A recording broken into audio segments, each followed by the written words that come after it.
올해는 종교개혁 500주년 되는 해입니다. 우리는 오늘 종교개혁과 관련된 말씀을 읽고 그때를 다시 한번 생각하고 또 우리의 믿음을 새롭게 하고자 합니다.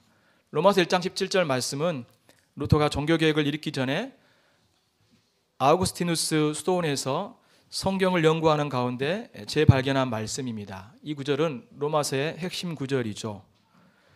루터뿐만 아니라 많은 사람들이 로마서의 말씀을 통해서 주님을 만났습니다. 루터는 이 구절을 읽을 때 실제 이 말씀이 튀어오는 것 같다라고 그가 말했습니다. 30년 후에 그는 그때의 경험을 이렇게 썼습니다. 그때 나는 다시 태어나 넓게 열린 문을 통해 낙원으로 들어온 것 같은 느낌을 들었습니다. 바로 성경 전체가 내게 새로운 의미로 다가왔다라고 말을 하였습니다. 우리는 로마서 1장 18절 말씀을 통해서 이 말씀이 우리에게 가르치는 의미를 알 필요가 있습니다. 왜냐하면 우리 시대는 이 말씀을 너무나 어설프게 알고 있을 뿐만 아니라 많은 부분 오해를 하고 있기 때문입니다. 이 말씀은 복음의 핵심이기 때문에 우리의 신앙생활에도 매우 중요한 말씀인 것입니다. 오늘 전할 말씀의 제목은 이신칭의의 복음입니다. 이신칭의란 말은 믿음으로 의롭다 칭함을 받는다라는 말씀이죠.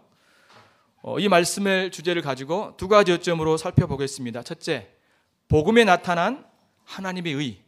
둘째, 하나님의 의를 얻는 믿음입니다. 이를 통해서 우리가 하나님의 놀라운 사랑과 은혜를 알고자 하고 더욱 우리의 믿음이 견고해지는 시간이 되었으면 합니다.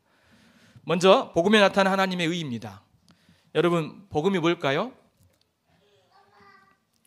로마서 1장 2절부터 4절까지 바울은 복음에 대해서 이렇게 선포하고 있습니다. 한번 보십시오. 로마서 1장 2절부터 4절까지입니다. 같이 한번 읽어보겠습니다.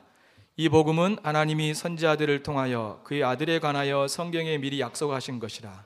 그의 아들에 관하여 말하면 육신으로는 다윗의 혈통에서 나셨고 성결의 영으로는 죽은 자들 가운데서 부활하사 능력으로 하나님의 아들로 선포되셨으니 곧 우리 주 예수 그리스도이시니라. 복음은 하나님의 아들에 관한 것이라고 분명히 말합니다. 이미 구약의 선지자를 통해서 미리 약속하셨다는 겁니다. 구약에서 약속하신 하나님의 아들은 사람으로 오셨고 성령으로 죽은 자들 가운데서 부활하셨습니다.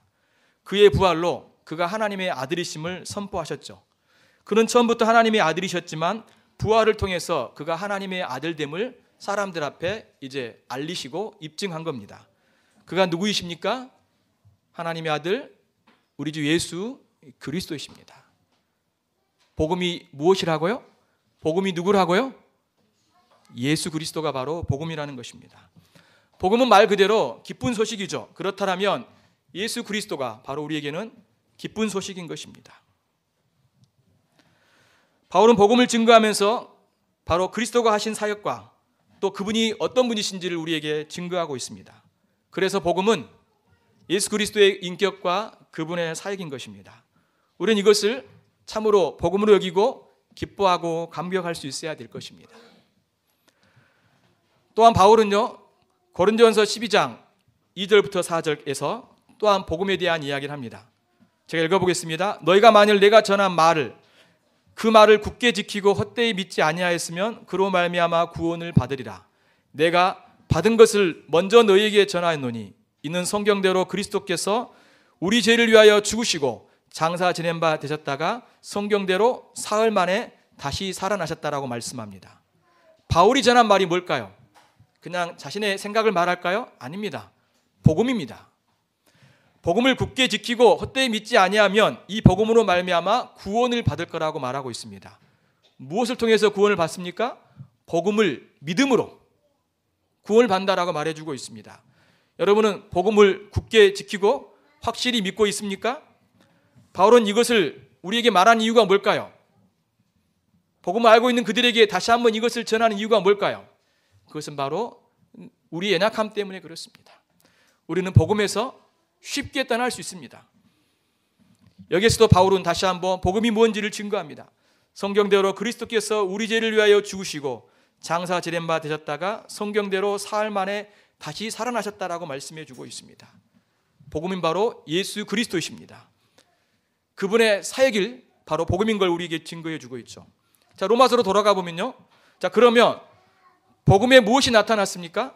복음에는 하나님의 의가 나타났다라고 했습니다. 하나님의 의. 하나님의 의로우심이 복음을 통해서 나타났다는 거죠. 그리스도의 죽음과 부활을 통해서 하나님의 의로우심을 드러냈다는 것입니다. 그리스도의 죽음으로 하나님의 의가 만족되었습니다. 참으로 놀라운 은혜입니다. 그리스도의 온전한 순종으로 자기 백성을 향한 하나님의 언약적인 신실하심을 나타내셨죠. 다시 말해서 하나님은 그리스도를 통해서 자신의 의를 죄인된 그의 백성에게 주신 것입니다. 무엇을 주셨다고요? 하나님의 의. 그리스도를 통해서 우리 가운데 주셨다라고 말씀하고 있는 겁니다. 그래서 고린도후서 5장 21절 보면 하나님이 죄를 알지도 못한 이를 우리를 대신하여 죄로 삼으신 것은 우리로 하여금 그 안에서 하나님의 의가 되게 하려 하심이라고 말합니다. 다시 한번 읽겠습니다.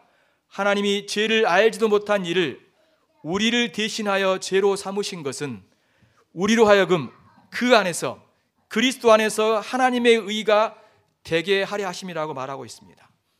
좀 더 설명해 보면요, 죄를 알지도 못한 예수님께서 우리의 죄를 가져가셨고 우리의 의를, 죄가 많은 우리의 죄를 주님이 가져가셨고 또한 그분의 의를 우리에게 주셨다라고 말씀해 주고 있습니다. 우리의 죄와 그분의 의를 교환한 겁니다. 그는 우리의 죄 때문에 십자가에서 형벌을 받으셨습니다. 그의 죽음으로 하나님의 의가 만족되어 그의 의를 우리에게 주셨습니다. 그래서 그의 자녀들은 그리스도 안에서 하나님의 의가 되는 것입니다. 이것이 바로 그리스도의 의의 정가인 것입니다. 자, 그러면 둘째로요, 하나님의 의를 얻는 믿음입니다. 여러분, 하나님의 의를 어떻게 얻을 수 있습니까? 오늘 말씀 보게 되면 믿음이라고 분명히 말씀해 주고 있습니다. 복음에는 하나님의 의가 나타나서 믿음으로 믿음에 이르게 하나니 기록된 바 오직 의인은 믿음으로 말미암아 살리라고 말해주고 있죠. 여러분, 믿음으로 믿음에 이르게 한다는 말이 무슨 말일까요? 성도가 의롭게 되고 구원을 얻는 일은 오직 처음부터 끝까지 믿음이라는 것입니다. 믿음이라는 거예요. 그 믿음을 강조하기 위해서 믿음에 이르게 한다라고 증거하고 있는 것입니다. 이것을 우리가 알듯이 이신칭이라고 하는 거죠. 참으로 놀랐습니다. 우리가 어떻게 하나님 앞에서 의롭다함을 얻을 수 있습니까? 다시 말해서 어떻게 우리가 하나님 앞에서 죄 사함을 얻을 수 있냐 이겁니다. 어떻게 하면 하나님께서 우리를 받아주시고 인정해 줄 수 있냐 이거죠. 이 문제는 굉장히 중요한 문제였습니다. 왜 그럴까요? 바로 구원이 뭡니까? 죄 사함이거든요. 예수님의 이름의 뜻이 무엇입니까? 자기 백성을 저희 죄로부터 구원할 자. 뭐로부터 구원할 자입니까? 죄로부터의 구원자예요. 구원이란 것은 이 죄사함과 관계가 있는 것입니다. 칭의를 얻는다는 것은 바로 죄사함을 주님이 선언해 주신 것 같은 것입니다. 이 문제는 굉장히 중요한 문제였고 심각한 문제였습니다. 많은 사람들이 이걸 알지 못했기 때문에 그들은 그 죄의 문제 때문에 씨름을 하고 고행을 하며 또 그들은 그 죄사함을 얻기 위해서 많은 몸부림이 있었던 거죠. 중세시대는 어땠습니까? 성물을 이제 성인들이 죽고 난 다음에 남겨준 유물들을 성물이라고 합니다. 성물을 숭배하거나 교황이 발행한 면죄부를 통해서 죄사함을 얻을 수 있다라고 가르쳤습니다. 그래서 무지한 백성들은요, 성물이 있는 곳으로 숭배하러 갔습니다. 소위 말하는 성지순례하러 간 거죠. 예루살렘만 아니라 사실은 많은 곳으로 갔습니다. 성물이 있는 곳마다 그들은 찾아갔습니다. 로마도 가고 그 주위에 있는 많은 곳에 갔죠. 또한 돈을 주고 면죄부를 샀습니다. 재력가들은 성물을 수집하여서요, 자기의 죄를 사함받고 싶어 했습니다. 그래서 그들은 많은 성물을 모으면요, 그들은 정말로 흡족할 수밖에 없었어요. 왜요? 많은 걸 갖고 있기 때문에 죄 용서함 받을 수 있는 그런 어떤 근거들이 그 안에 있었기 때문에 그렇습니다. 그런데 이거는요, 사기입니다. 어둠이고요, 타락입니다. 지금도 인간의 노력을 통해서 하나님께 인정을 받고자 합니다. 종교적인 행위를 통해서 죄 사함을 얻고자 합니다. 교회의 모든 예배와 모임에 부지런히 참석하다든지 열심히 기도하고 봉사하고 사람들에게 착한 일을 하면 하나님께 인정받을 수 있다고 생각합니다. 그걸 어떻게 확인할 수 있습니까? 자신이 예배를 드리지 않았다든가, 내가 어떤 기도를 하지 않았다든가, 봉사를 하지 않았다든가, 왠지 착한 일을 하지 않았다든가, 이런 생각들을 하게 되면 어때요? 내 마음 안에 나는 정말 구원받았을까? 하나님 나를 사랑하실까? 이런 의문들을 갖게 되는 것이죠. 하지만 오직 믿음으로 의롭다함을 얻습니다. 이러한 모든 행위는요, 그리스도께서 주신 의에 대한 감사의 표현인 것입니다. 왜 우리가 하나님께 예배하고 기도하고 봉사하며 선행을 합니까? 바로 그것은 하나님이 우리에게 죄사함에 대한 은혜를 주셨기 때문에 그 은혜의 감사의 열매인 것입니다. 또한 믿음으로 의롭다 칭함을 얻는 것은 이미 구약에서도 증거하고 있는 것입니다. 그래서 기록된 바 오직 의인은 믿음으로 말미암아 살리라 함과 같다라고 바울이 지금 증거하고 있는 겁니다. 이것은 새로운 주장이 아니에요. 바울의 새로운 주장이 아닙니다. 신약의 새로운 주장이 아닌 것입니다. 구약이나 신약이나 여러분 의롭다함을 얻는 것은 동일해요. 믿음으로 의롭다함을 얻는 것입니다. 우리는 이 로마서를 통하여서 아브라함과 또 다윗의 일을 통해서 믿음으로 의롭다함을 얻고 제사함을 받는 것이 얼마나 놀라운 큰 복인 것을 우리가 살폈습니다. 그런데 중세시대는 이를 부정했죠. 성경의 가르침에 따르지 않고 교회의 결정이나 교황의 가르침에 그들은 따랐습니다. 바울이 인용한 이 말씀은요, 하박국 2장 4절입니다. 의인은 믿음으로 말미암아 살리란 말씀은 말 그대로 우리의 모든 삶이 믿음이어야 된다는 겁니다. 끝까지 우리는 믿음을 지키며 나아가야 한다는 것을 가르쳐주고 있습니다. 여러분, 믿음을 통하여서 하나님의 의를 얻었습니까? 그러면 그것은 변함이 없는 것입니다. 그렇기 때문에 여러분이 변함없이 그 믿음을 붙들고 살라고 말씀해 주고 있는 것입니다. 히브리서 10장 38절에 분명히 말합니다. 나의 의인은 믿음으로 말미암아 살리라. 또한 뒤로 물러가면 내 마음이 그를 기뻐하지 아니하리라. 우리는 믿음을 버릴 수 있습니다. 그리스도인일지라도 믿음을 떠날 수 있는 거예요. 성경에서 그리고 지금 우리가 사는 현실 속에서 믿음을 버리는 많은 사람들을 보고 있습니다. 그렇기 때문에 우리는 어때요? 끝까지 믿음을 지키는 자들이 되어야 된다는 것입니다. 믿음을 저버리면 하나님이 기뻐하시지 않습니다. 그래서 끝까지 견디는 자는 구원을 받을 거라고 말씀해 주고 있습니다. 또한 우리가 시작할 때 확실한 것을 끝까지 견고히 잡고 있으면 그리스도와 함께 참여한 자가 되리라고 히브리서 3장 14절에서 말씀해 주고 있죠. 그와 함께요, 우리가 끝까지 견고히 잡을 뿐만 아니라 주님께서도 우리가 끝까지 견고할 수 있도록 도와주신다라고 말씀해 주고 있습니다. 고린도전서 1장 8절에 보면 주께서 너희를 우리 주 예수 그리스도의 날에 책망할 것이 없는 자로 끝까지 견고하게 하시리라. 누가요? 주께서 우리를 끝까지 견고하게 하시겠다라고 약속해 주고 있는 것입니다. 우리는 이 약속을 신뢰함으로 끝까지 믿음을 지키는 믿음의 싸움을 해야 되는 것입니다. 그래서 베드로도 믿음의 선한 싸움을 하는 그의 백성에게 이러한 하나님의 은혜와 능력을 강조했습니다. 너희는 말세에 나타나기로 예비하신 구원을 얻기 위하여 믿음으로 말미암아 하나님의 은혜로 보호하심을 받았느니라. 두 가지를 강조해 주고 있죠. 믿음으로 말미암아 하나님의 능력으로 보호하심을 받았느니라. 우리의 싸움은 나 혼자 믿음을 지키기 위해서 바둥바둥하는 싸움을 싸우는 것이 아닙니다. 하나님의 약속이 있고 하나님의 능력으로 우리를 보호하고 있습니다. 우리는 그의 능력 안에서 우리는 믿음으로 살아가야 되는 것입니다. 믿음의 선한 싸움을 하는 사람들은 이러한 하나님의 능력을 신뢰했습니다. 그래서 교회는 하나님의 보호하심과 함께 우리의 믿음을 강조합니다. 하지만 우리는 우리 편에서 어때요? 끝까지 믿음을 지키는 자가 되어야 되는 것입니다. 우리가 믿음을 지키는 것이 하나님이 해주시는 일이 아니에요. 하나님이 내 믿음을 끝까지 주님께서 그냥 우리에게 억압적으로 아니면 그분이 어떤 우리 의지와 상관없이 주님께서 우리의 믿음을 끝까지 붙들어 주시는 게 아니라는 겁니다. 하나님 우리를 도와주시되 우리도 여러분 그 믿음을 지키는 자가 되어야 될 것을 말씀하고 있는 것입니다. 여기서 기억해야 될 것이 있습니다. 바울이 믿음으로 말미암아 의롭다함을 얻는다고 했을 때 또한 이 믿음은요, 칭의를 얻는 수단이라는 것입니다. 즉, 믿음이라는 수단을 통해서 의롭다함을 얻는 것이에요. 그러니까 믿음이 칭의의 근거는 아니라는 거예요. 수단과 근거, 수단은 도구이고 근거는 뭐입니까? 중요한 근원, 뿌리, 원리, 핵심이 뭔가를 말해주고 있는 것입니다. 여러분, 구원의 근거는 우리의 믿음이 아니에요. 칭의의 근거는요, 오직 하나님의 은혜인 것입니다.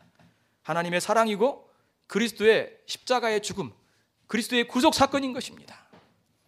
그래서 바울은 우리의 믿음 앞서 항상요, 하나님의 사랑과 은혜를 강조합니다. 긍휼이 풍성하신 하나님이 우리를 사랑하신 그 큰 사랑을 인하여 허물로 죽은 우리를 그리스도와 함께 살리셨고 너희는 은혜로 구원을 받은 것이라. 너희는 그 은혜에 의하여 믿음으로 말미암아 구원을 받았으니 이것이 너희에게서 난 것이 아니요 하나님의 선물이라.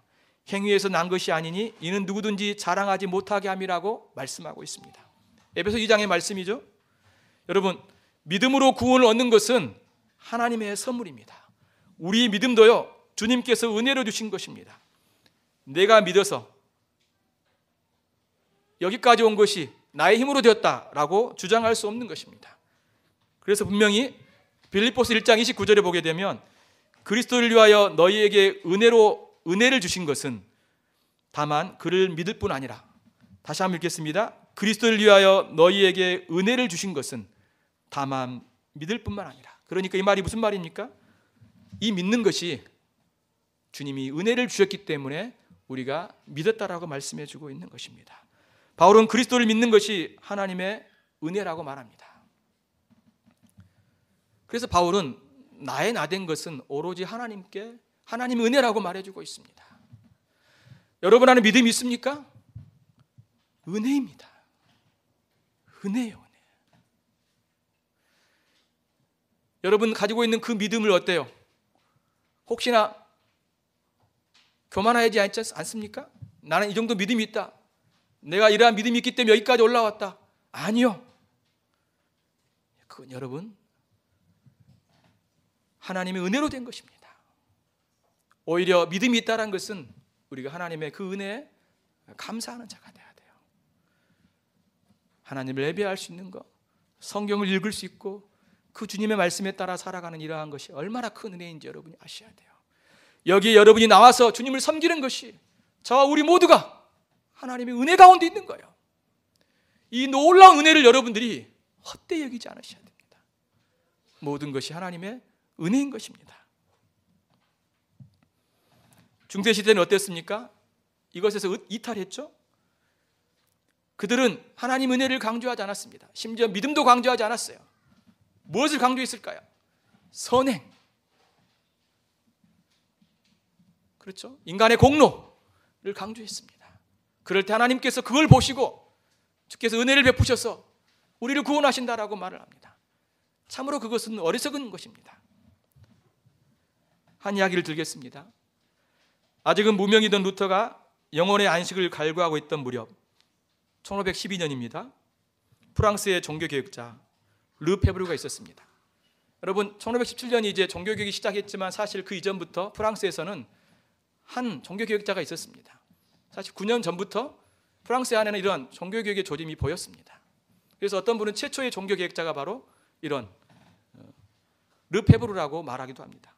그런 나이가 굉장히 많았습니다. 그는 바울 서신의 라틴어 번역본과 주석서를 발간했죠.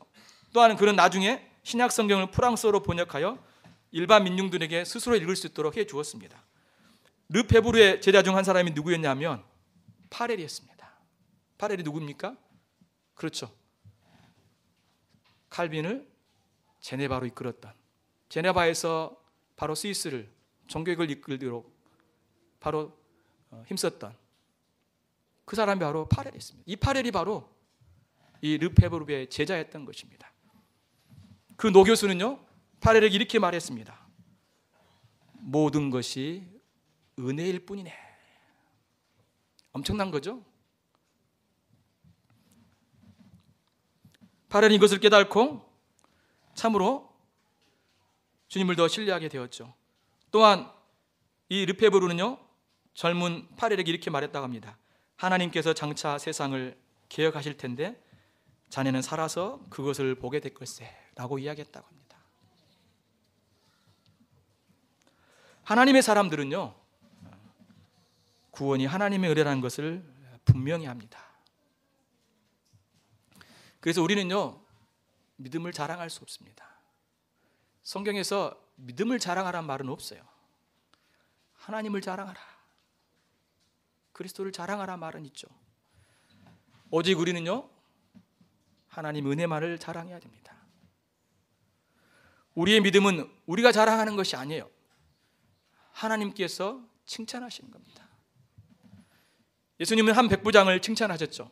내가 진실로 너에게 이르노니 이스라엘 중 아무에게서도 이만한 믿음을 보지 못하였다. 또한 그리스도께서 다시 오실 때 우리의 믿음을 보시고 칭찬하신다라고 베드로전서 1장 7절에 말씀합니다. 너희의 믿음의 확실함은 불로 연단하여도 없어질 금보다 더 귀하여 예수 그리스도께서 나타나실 때 칭찬과 영광과 존귀를 얻게 할 것이라 라고 말씀해 주고 있습니다. 무엇을 전제하고 있는 것입니까? 많은 핍박과 고난과 연단이 따라올지라도 우리가 끝까지 믿음을 지킬 때 주님은 우리의 이러한 금보다도 더 귀한 믿음을 보시고 칭찬과 영광과 존귀를 주실 거라고 말씀해 주고 있는 것입니다. 이 하나님께서 우리에게 은혜로 주신 이 믿음을 우리가 지키는 자들이 되어야 됩니다. 또한 한 가지 오해가 있습니다. 여러분, 믿음으로 의롭다함을 얻는다고 했을 때 우리의 신앙은요, 믿음이 전부라고 말씀하지 않습니다. 어떤 사람은 모든 걸 다 믿음이라고만 이야기합니다. 모든 걸 다 믿음으로만 국한시킵니다. 오직 믿음이라는 구호를 잘못 사용하고 있는 거죠. 다른 것은 필요 없고 믿음만 있으면 된다라고 주장하죠. 그래서 많은 사람들이 그 믿음을 갖고자 하고 더 큰 믿음을 가지려고 하고 그렇지 못한 자들을 정죄하는 그런 어처구니 없는 일을 볼 수 있습니다. 여러분, 의롭게 된다는 것은 우리의 선행과 행위가 상관이 없다는 말씀인 겁니다.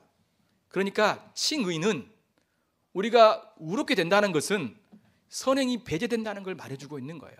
그런 의미에서 오직 믿음이라고 말하는 것이지 오직 우리는 믿음만 필요하고 다른 건 다 필요 없다 그걸 말해주고 있는 게 아니라는 겁니다.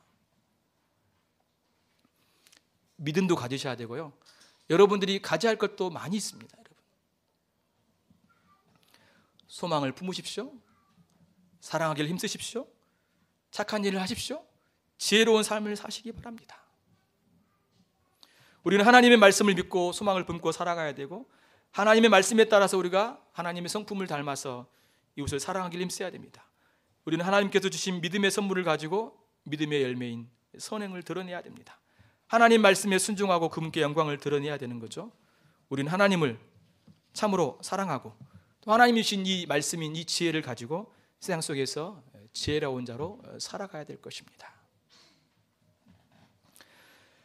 정리하면요, 우리는 하나님의 은혜로 그리스도를 믿고 의롭다함을 얻었습니다. 하나님의 능력으로 우리를 보호하심을 믿고 우리는 계속해서 이 믿음에서 떠나지 않아야 됩니다. 우리는 믿음을 가진 자이기 때문에 소망을 품고 이웃을 사랑하며 말씀에 순종하며 살아가야 됩니다.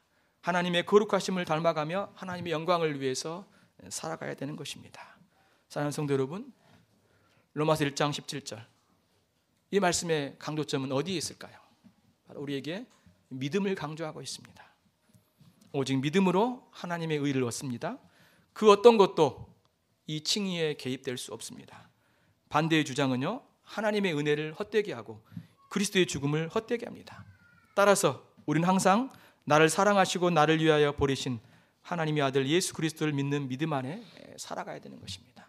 그래서 바울은 그가 이렇게 고백하고 있습니다. 갈라디아서 2장 20절 21절 내가 그리스도와 함께 십자가에 못 박혔나니 그런즉 이제는 내가 사는 것이 아니요 오직 내 안에 그리스도께서 사시는 것이라.